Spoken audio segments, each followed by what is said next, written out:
On a warm summer's eve, train bound for nowhere, met up with a gambler, both too tired.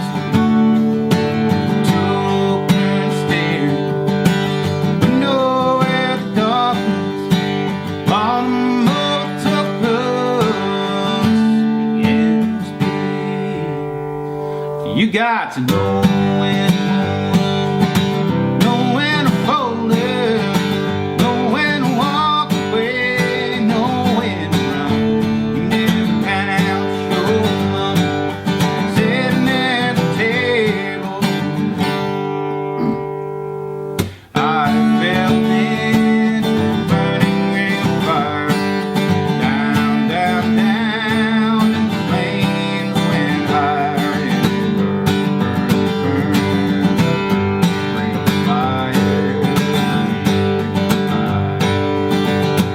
You know I like my chicken fried, cold beer on Friday night, Tarantino fit just right, ready to go.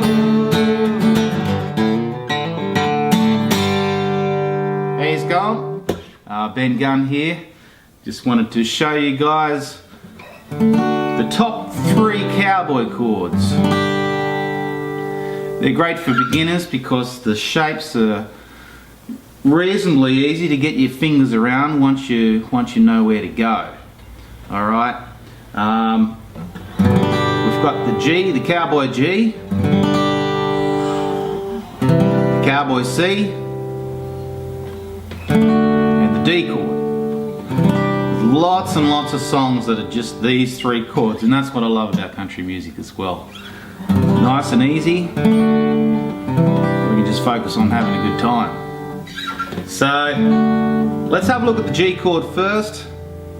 Now you've got the traditional G, which is with 3 fingers.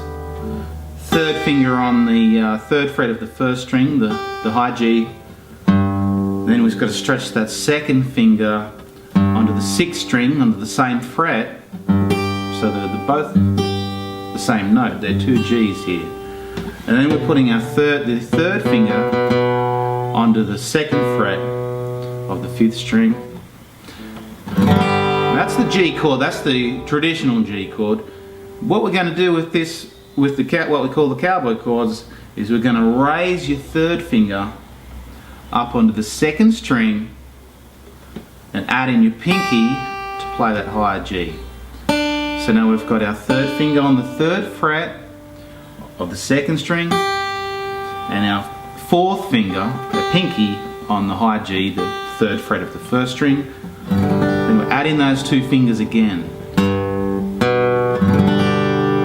It's got a much richer sound to it as well.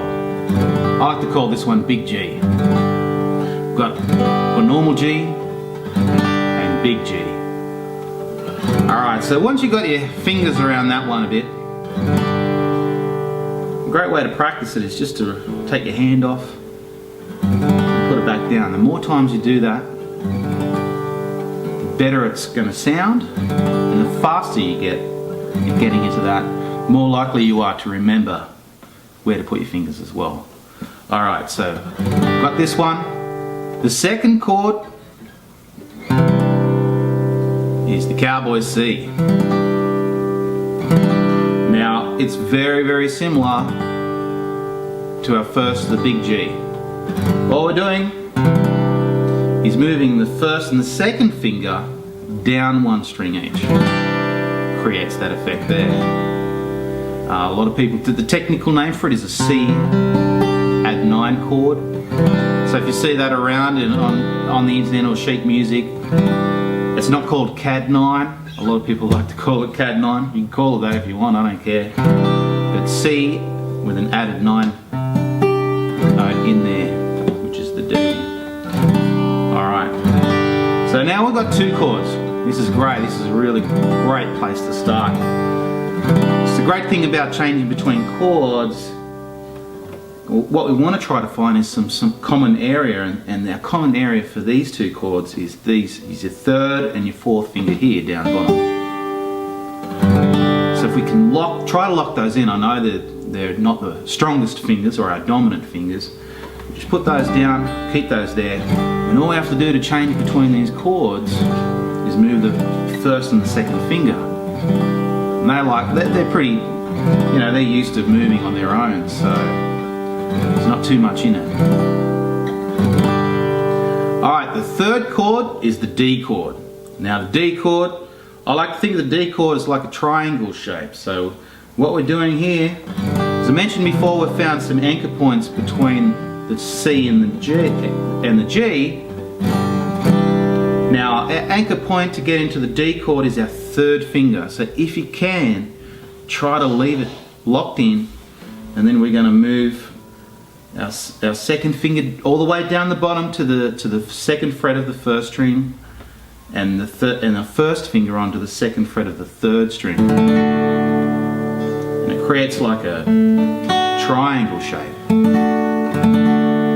And that's our D chord. So we've got G, C,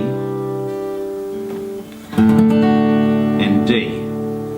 Now if you can master moving between those three chords, you come up with some basic strumming patterns, you can play along to a lot of different songs.